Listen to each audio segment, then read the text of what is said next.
Okay, good. Hi, everyone, and welcome to the Poema podcast. I am James Prescott, your host. Welcome to the show. Really great to be with you all again. And I'm really honoured today to welcome back a good friend of mine and a friend of the show who's been on the show before. I'm not sure if it's once or twice. I can't remember, but at least once. But Chris Morris, welcome back to the show. Oh, it's such a pleasure to be here. Thanks for having me, James. Yeah, it's good to have you here. It's good to catch up as well. We haven't chatted for a long time. Like we were talking before we started recording. 5 years was the last time we really had a meaningful conversation, and that was in person, wasn't it? Before the pandemic. And Yes, different world now, isn't it? yes, very much so. Yes, very much so. And also before a lot of the events in this book we're going to talk about today, because that's what we're here to talk about. Chris has written a book called Redeemed. I think that's what it's called, isn't it? Yeah, resilience and redeemed. Yeah, that's it. Resilient and Redeemed, and it's an amazing book. It's a powerful book. It's a story about mental health, about suicidal ideation, about faith, grief, and all of those things. I do want to put a trigger warning at the beginning of this episode. We will be talking about suicidal ideation. We will be talking about suicide attempts. And we're talking about grief, and depression as well. So if any of those things are triggers for you, then feel free to just stop now, and that's fine. We don't hold it against you if those are things are triggers. But though we are going to be talking about those things today. So,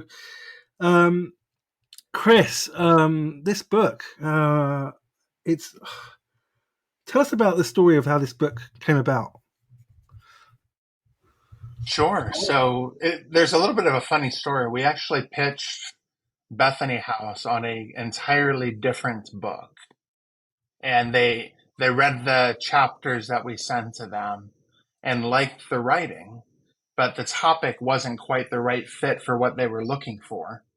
But they Right. liked it enough that they went over to my website and looked at my speaking sessions.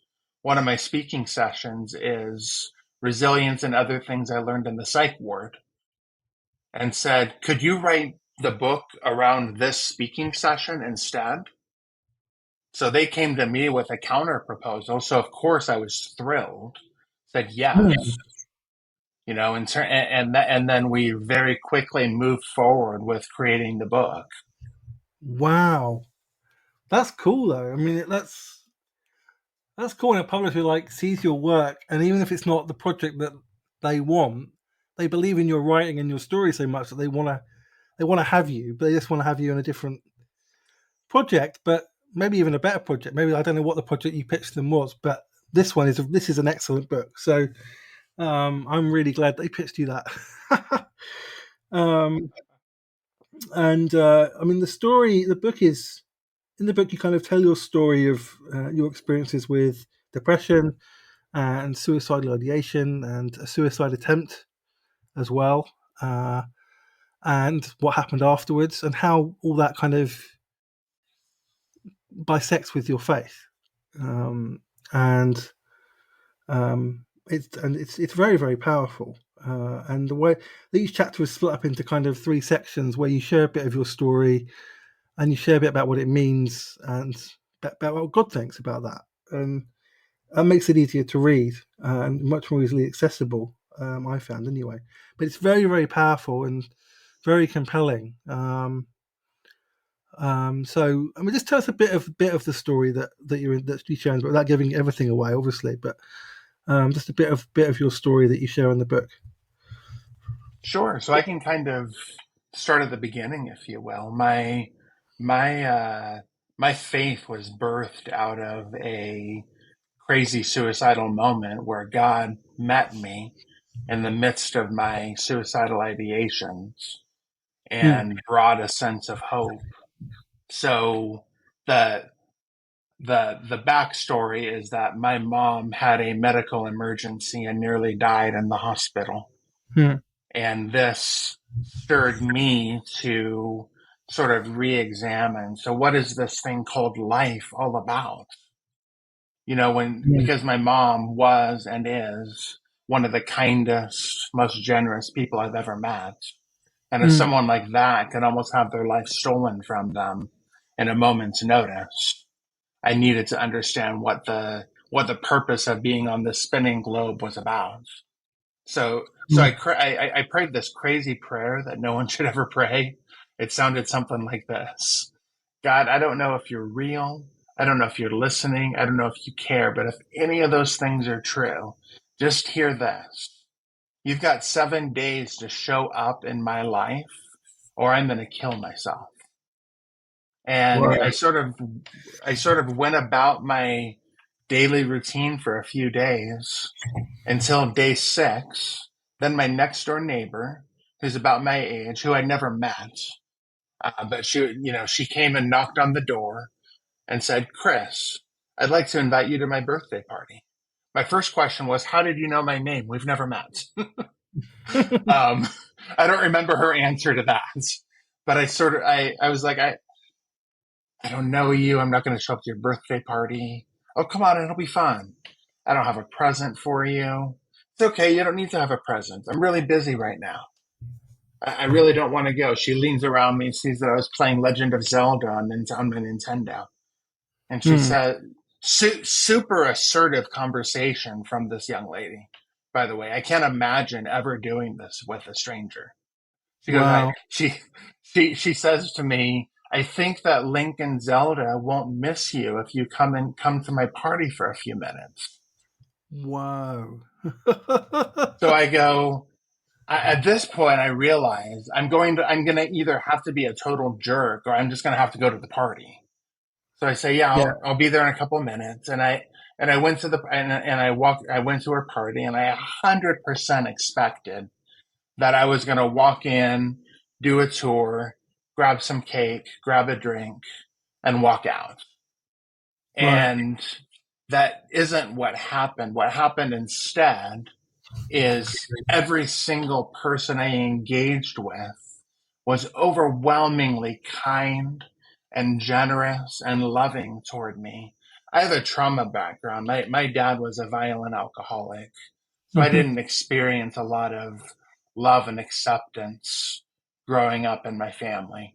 So Mm. I literally said to someone, I asked her, why are you being so nice to me? I know myself well enough to know I'm a little bit of a jerk. I don't understand. Why are you guys doing this? And she said, well, the truth is we're just representing Jesus. Why don't you come to church tomorrow morning and you can learn more about it from our youth pastor? I was a Wow. staunch atheist at the time. So normally, 15-year-old atheist Chris would have said, whatever, I'm not going to show up to church. But I had in my mind this cosmic bet that I had made with God, Mm. and I was on day 6, and the next day was going to be day 7. So I figured I may as well give this Christianity thing a shot. I haven't really tried that on for size yet. Mm. And to make a long story shorter, the youth pastor was preaching on the incomparable love of God and said, if this is something that you want in your life, come and talk to me, and I will tell you how to access that in your life. I practically Mm. ran up to him and we had a good conversation, and this was the birth of my Christian faith. So sort of Wow. so what this means is that the God of the universe heard a desperate, crazy prayer of a suicidal, kind of jerky 15-year-old and said, I love that one. And I want to demonstrate my care and my concern toward that one. So that's sort of Mm. that's part of I think that's part of the first chapter in the book, if I remember right. Yeah. Yeah. That's right. Yeah. Yeah. And that's a powerful beginning, and it's not even, and that's not even the most powerful story in the book either. I mean, which is a testament to how powerful the other stories are. I mean, um, you won't go into all of them because otherwise it would just ruin the book for people. But there's a couple of instances where you where you almost attempt to take your life. Um, Mm-hmm. One of them with medication that your work, and you say your wife really saved your life, which is a powerful testimony as well. Your wife comes across very well in this book, and having met her as well, I know that she's a lovely person. And then another time where you had a gun in your mouth and very nearly took your own life, but didn't. And that's very powerful to read those stories, because it's very visceral. When you get to the hard details of it, like you're talking about having a gun in your mouth, you're talking about medication, and that you want to die that day. You wanted to die that day.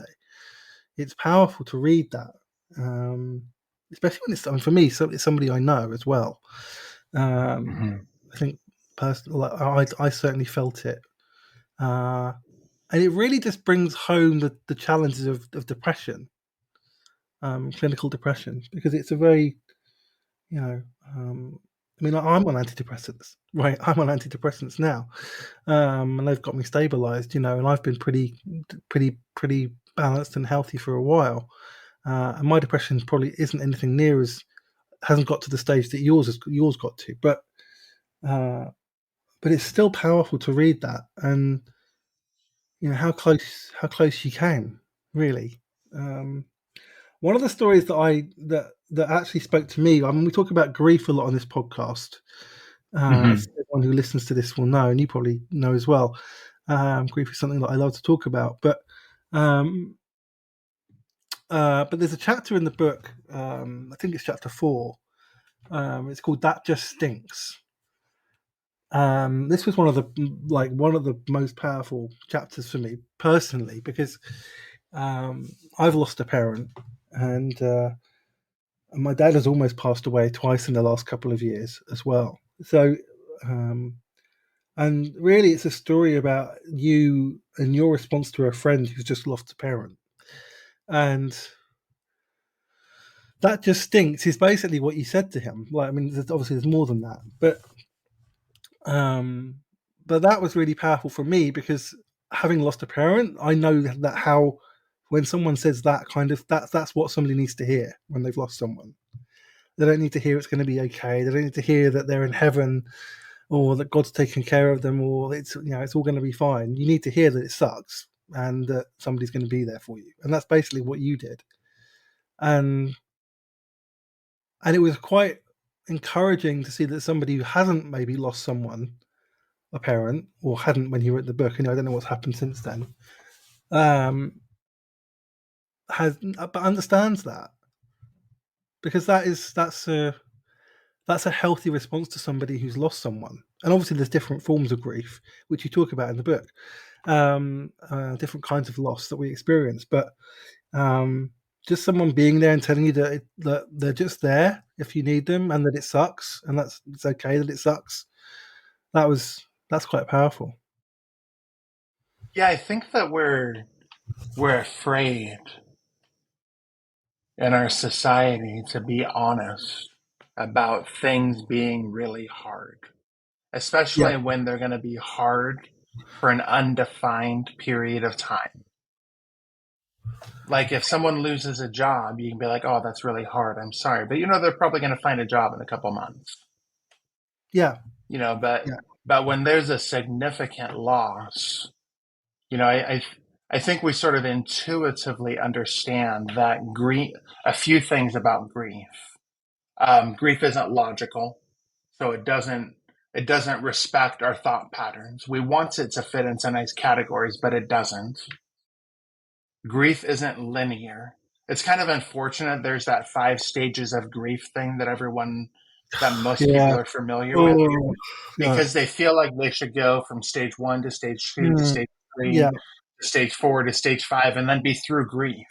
It's And not the like reality is that, yeah, we don't experience grief in that order no, necessarily. grief is not a 5-step process. Like, it's just Right.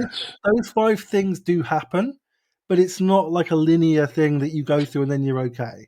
It's a circular thing, and you experience them out of order sometimes, and you experience them again sometimes. Like, it's not like an ongoing thing. Grief doesn't leave you; it just evolves and changes and heals, hopefully over time, if you do the work. And Yeah, you're right about that. Yeah, the 5 stages of grief thing just annoys me intensely. I, Because yeah. I read this book where a guy said that he gave a definition of grief. And he said, grief is the emotional reaction to the recognition that you've lost something and it's never coming back. I thought that Mm, was a really good definition because it speaks to the cyclical nature. I think of my friend Kevin, that whose story you were telling some of. It's been about a decade since his dad passed, but there are still moments, mm, where he's doing something, and it's something that he used to do with his dad, and even though he may have done it 50 times previously, it just hits different that mm, particular day at that particular time yeah. for some reason. And he starts crying and he starts grieving again the loss of his dad. And sometimes that lasts 20 minutes and sometimes it lasts a couple of weeks where he's just down in the dumps because he's never going to have the chance to make new memories with his dad. Mm. Yeah, that's right. And I mean, my dad is in the last stages of his life now. There's certain things that I will never do with him again. So sometimes I mean, even now he's not even, he's still here. He's still with us. And I Mm-hmm. have those moments sometimes where I just think, I'm never going to do that again. Never going to do that again. We're never going to do that again. And it's like the grief before the grief. So it's a complex thing, grief. And I've done a lot of episodes of this podcast on it, and we'll probably do a lot more. So, yeah. But I'm really glad that you wrote that chapter because it's a big part of trauma. Like grief is a big part of trauma.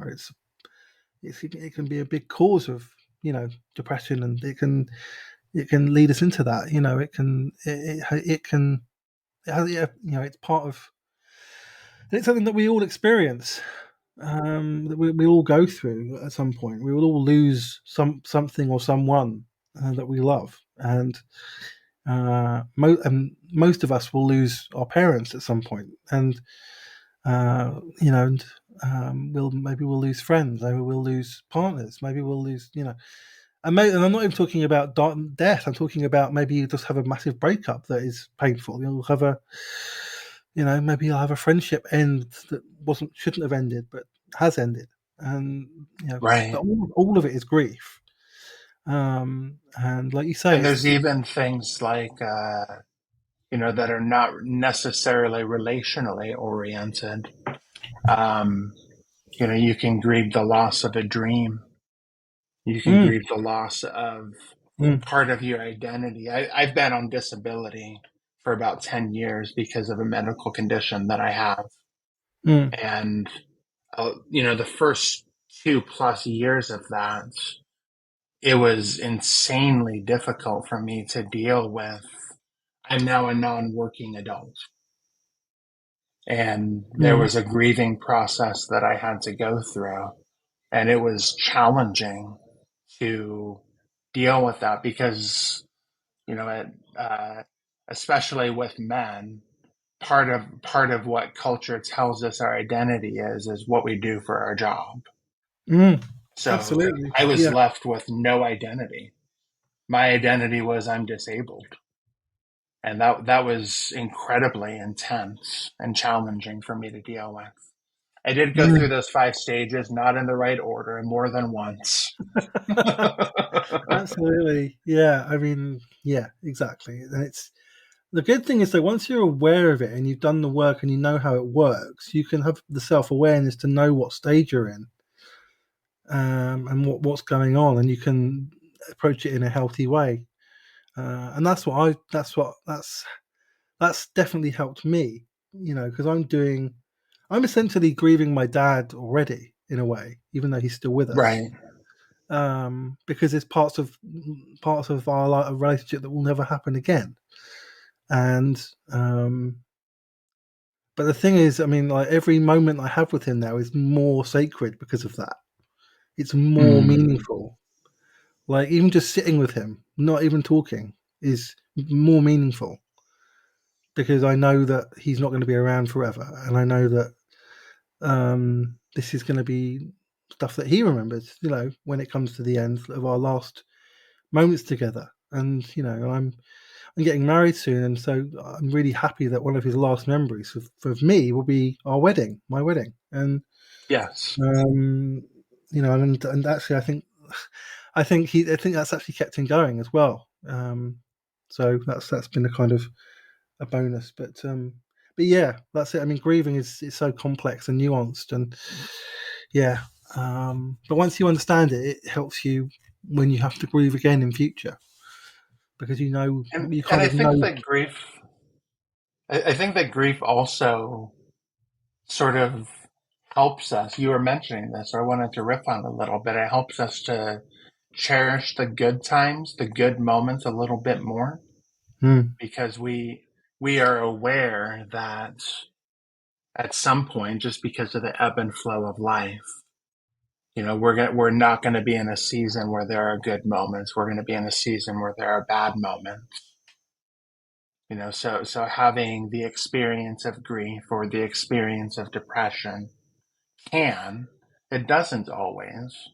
And if, like you said, we don't do the work, it might not, but it can give us an appreciation for when things are more positive, when they're more uplifting, when there are good memories on the horizon or in the very recent past.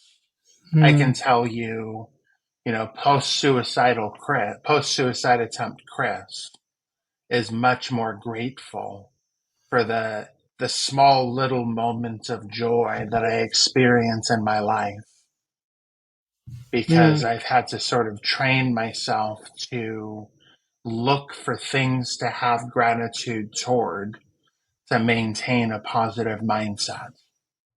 mm. Yeah, when you've almost lost something, you realize how precious it is as well. I think Yes. because you obviously, I mean, you tell this story very powerfully in the book. You did make a suicide attempt, and you know you very nearly lost the people that you loved the most. Your wife and your kids, um, and they almost lost you as well. And uh, it's a very powerful story, and I won't try and retell it, but it was, and you talk about in the book their reaction to what happened after you came home, and uh, there were different reactions and from different family members, and you had to kind of do work to rebuild relationships and build healthy boundaries and with your family. Um, and I'm guessing that all of that may probably made you more grateful for them um, than you were before, and Absolutely. so like you say, cherishing every moment now because you realize how special these people are and how important they are to your life. Yes. 100% yes. Yeah. Um, I mean, like I've said, I think I've told this story before. But I had suicidal ideation in 2020 during the pandemic, during lockdown, uh, and I was just at a really really low point. I was having nightmares, and it was very difficult for me. Uh, and basically, I remember going to walk around the park one summer and thinking about it and talking about it with friends on WhatsApp who were supportive and helpful and tried to talk me out of it. I chatted to my therapist about it on on Twitter DMs and stuff, and eventually got over it. Um, I never actually made any plans or thought about how I would do it, but it never got to that stage. But one of the things that kept me alive was my niece and my nephew, who are now 7 and 6, nearly 6. I thought I can't put them through what I went through. I can't put them through what I went through with losing my mother. I just can't do that to them. I love them too much to do that, and that was it. and and since then I haven't had suicidal ideation at all. and I'm on antidepressants, so I'm much better, I'm much healthier. I've had a lot of therapy since then as well, so I'm in a much healthier place now. But that thing about the people that you love, and how important they are, um, and often it's when you're in those difficult moments that you remember that and you're reminded of that, and they keep you going. So yeah, um, Yeah, that yeah. reminds me of one of my, you made reference to this, but one of my suicide attempt, near suicide attempts, when I Hmm. had I was staying at my mom's house, and she lives in Hmm. the boonies where snakes and rabble rousers are sort of part of the package. So they have guns around the house because you need guns when you have snakes and rabble rousers. Um, Hmm. and I woke up in the middle of the night. I was sleeping in her bed and saw a loaded gun sitting there. And before I knew it, I had that gun in my mouth, cocked and ready to shoot. And the thing that stopped me was a recognition that I remembered a conversation I had with one of my close friends. He told me, my dad committed suicide 30 years ago. I'm still not over it. I never will be. Hmm. And that thought Yeah. came into my head, and very similar to what you were talking about with your niece and nephew. I just thought to myself, I don't want to put that mark on my kids. They deserve better than having this sort of terrible thing as a part of their story. So I was able to put the gun down, tried to go back to sleep. Can't say I slept well. And then the next morning, I had this super uncomfortable conversation with my mom. Hey, mom, could you keep guns away from me? She was super apologetic. She didn't need to be. I explained to her. Most people, when they see guns, they don't think, ooh, I should kill myself. This is a Chris problem, but I'd rather that I don't have this situation again. Hmm. Yeah. Yeah, and that's wise. To set healthy boundaries with yourself. And you talk about it in the book after your actual attempt, uh, about now how medication is locked away in your house, and you don't have the keys to that, and that's for your own protection. So you Yes. can't get access to it, so you can't take an overdose. And again, that's healthy boundaries. It's to protect yourself, and there's nothing. I think that's wise. Not There's nothing to be ashamed of with that. And obviously you're really lucky to have such a supportive family who help you, and support you in that as well. And like I said, I've met your wife, and she is really lovely. And I yeah, agree. yeah, of course you do. But yeah, no, I mean, it very comes very across very clearly how much she supports you and how well she supports you. So in the book, so yeah, I'm most interested as well. Obviously, this is probably the first time you. I mean, obviously, you talked about this in your talks, because that's your publisher had referenced some talks you'd done. But how did it feel to write out these stories, um, and kind of relive them a little bit? And like, how did that? What did that? How did that affect you? It was really hard. Some chapters were harder than others, but none of them were easy to relive. I sort of the way that I've kind of jokingly described this book is most people have skeletons in their closets, and me, I'm sort of like giving a tour of the skeletons that are in my closets. Hmm.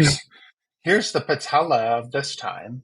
Here's the skull of this other time, and revisiting those dark moments. It was challenging, especially because the you used the word visceral when you were talking about the book. I really intentionally wrote it very viscerally. I want to have the readers feel like they're sitting beside me as I'm experiencing these things, because so many people don't have an understanding of what it looks like and what it feels like to struggle with suicidal ideations and depression. Um, Mm, so because of the style in which I was writing, it was really complex. I shed a lot of tears writing this book. I'm not gonna lie. mm. Yeah, I'm always interested in how, whenever I talk to people about their books, one question I always ask them is how it affected them. And because I've told my story through writing in different places, and I know how powerful it can be and how painful it can be to tell these stories. You know, it's a huge weight, and obviously you go into a lot of detail about these experiences, and yeah, it must have been very difficult. Um, I do think that telling our stories can be cathartic as well, because I think often I don't know what your experience has been in sharing this book with people and sharing these stories with people. I'm actually be curious to know, but uh, I think when we share our stories, we often find that we're not alone, and we find solidarity in that because when we start talking about our stories and sharing them, people resonate with them, and people feel less alone. And then, as an author, you can feel less alone. I don't know. Has that been your experience when you shared your story, and not just in this book, but in when you shared it in speaking and other places? 100%.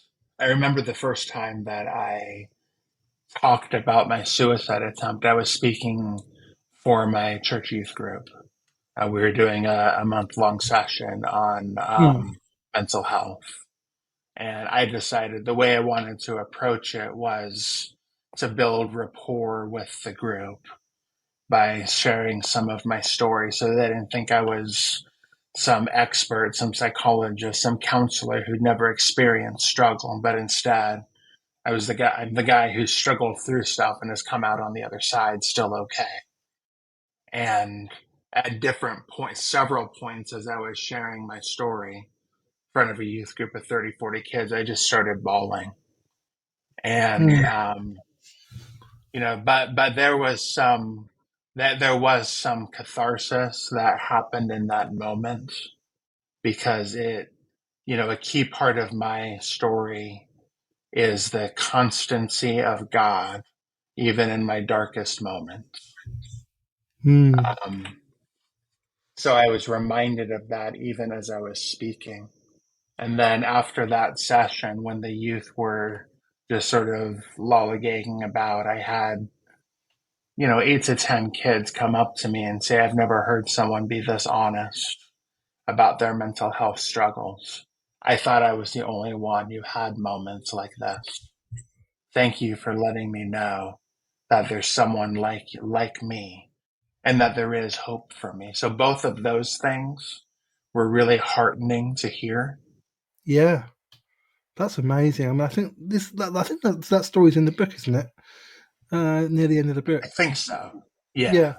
Um, but yeah, I mean, that's powerful. That is, and that's why we share stories. And when um, yeah, because you never know what's going on in people's mind. You just never know what people's stories are unless you listen to them and and then you share that story and then suddenly people are saying like I thought I was the only one, like, and that makes it all worth it, and that's happened to me where I've shared my story, like, and sometimes it's just on Twitter, just on a Twitter thread, and someone will reply to me and said I thought I was the only one, like, and then I'll say to them I thought I was the only one, like, like it was and it's amazing. You don't realize, I think it's really easy to think you're the only one going through something, and I don't know Yeah. why. I mean, especially when it's mental health, when it's depression, you kind of feel very, very alone, and your mind is trying to tell you,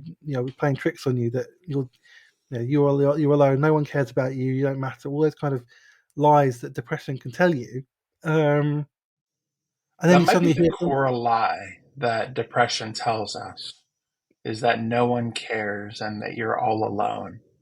yeah, And then when it escalates to suicidality, it includes this third thought of, and no one will miss you when you're gone. Yeah, yeah, and yeah, they are lies. They are absolutely lies, and um, yeah, and but when you get people coming up and saying like, oh, thank you for reminding me I'm not the only one, and like then Yeah. that just reaffirms everything. That just so when you have difficult moments, you can remind yourself of that story and think, I'm not the only one. This is not just Yes, happening to me, exactly. right? You can Yes. and you have evidence. You have like actual evidence that is just like, well, that's proof. I know that I'm not the only one that goes through this. I know because this person's been through this. This person has been, and I heard from this person who has been. And I know that I'm loved because I know these people love me, and I can't deny that because it's just there, and that can change so much. Although depression can be very powerful, and when it's really bad and can really trick your mind into things. But I think every time you get reaffirmed by people who love you or people who have had the same experiences that you have, it makes it more difficult for depression to get a foothold. I think That's been because my you've got experience as well, James. yeah, Yeah. it definitely helps me. It definitely helps me. I mean, I haven't been in that place for years. I mean, I'm on good antidepressants as well. I have a good support network. I have good accountability. I have a therapist. I have all good community. I have all these things. Like I have a loving partner who's very supportive of me and understands me and understands all the challenges that I've faced and has faced similar ones. And all of that helps. It just gives me that balance, and Yeah. I have things to live for now, like more than one thing to live for, and that's I guess that's where hope comes in. That if you come through these dark moments like we both have, you know, um, and you come out the other side, you can start to realize that actually there are people that care about us, and there are people that have been through what we've been through, or are going through what we've been through, and we're not alone. Um, and you like at the end of the book, you talk about how you're sharing your story, and that's a powerful thing because when you've got a story like yours that's as powerful as yours, and you share it, um, people can't deny those stories are true. They're Right. absolutely well. Like, yeah, we're not reading. When anyone who read your book will know that what you're telling is true. Like, there's no way you could have made anything up like that. You don't make stuff like that up. And there might be somebody who reads your book who's never met you, and maybe you never meet them, but that your book saves their life because they realize they're not alone. I mean, I'm not saying that will happen. I'm just saying that that could happen. And that's one of the reasons you share your stories because then people realize they're not alone, and that's why books like yours are so important. Um, and I'm really glad that this book is being published because I think it will help a lot of people. So do I. I was actually thinking with some anxiety around, I hope this book performs well in all the tangible Yeah, ways you want books to do well. And I yeah, just had this whisper in my heart that said, hey, this book is about lives touched, not copies sold. So just mm, keep that in mind. And it was like salve to my soul, a reminder that the reason I wrote this book isn't, I don't want to be the next best-selling author. I want to be the guy who is, through telling my story, able to bring hope and compassion and a sense of being heard to people who need that.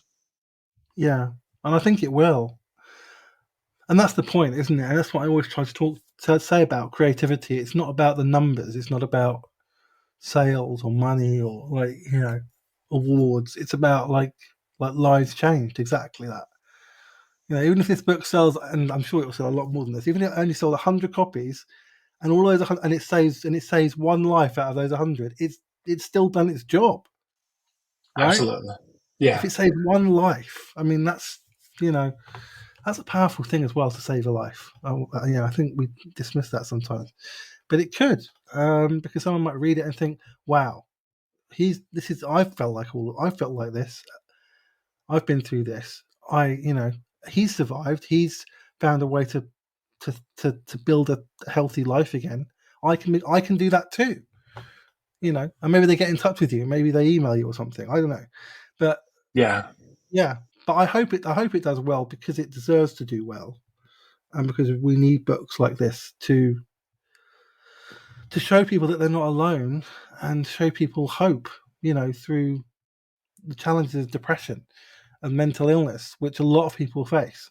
And the work that you do generally, and not just with this book, but the speaking that you do and the advocacy that you do is so important. Thank you. Yeah. So, and I hope I look forward to reading more of your books and seeing more of your work, because I think it does make a difference. I know that sounds a bit of a cliche, but we need as I'll many take people. it. I accept that. I'll take it in. I got it. Yeah, we need as many people advocating for this stuff as possible. You know, because we do have a mental health crisis right now. And it's the pandemic only exacerbated it, made it worse. So we need lots of people standing up and telling their stories, and people knowing they're not alone. Yeah. So yeah, I highly recommend everyone to read this book. When's it coming out? It actually released on June 11th, so it's out now. Oh wow, it's out now. So it's in all the Yeah. all the platforms, Amazon Yes. and Anywhere you might look for a book, you can find it. awesome, awesome. Well, I highly recommend this book to everyone, even if you're not a person of faith. This book will still encourage you and inspire you and give you hope. It certainly gave hope to me.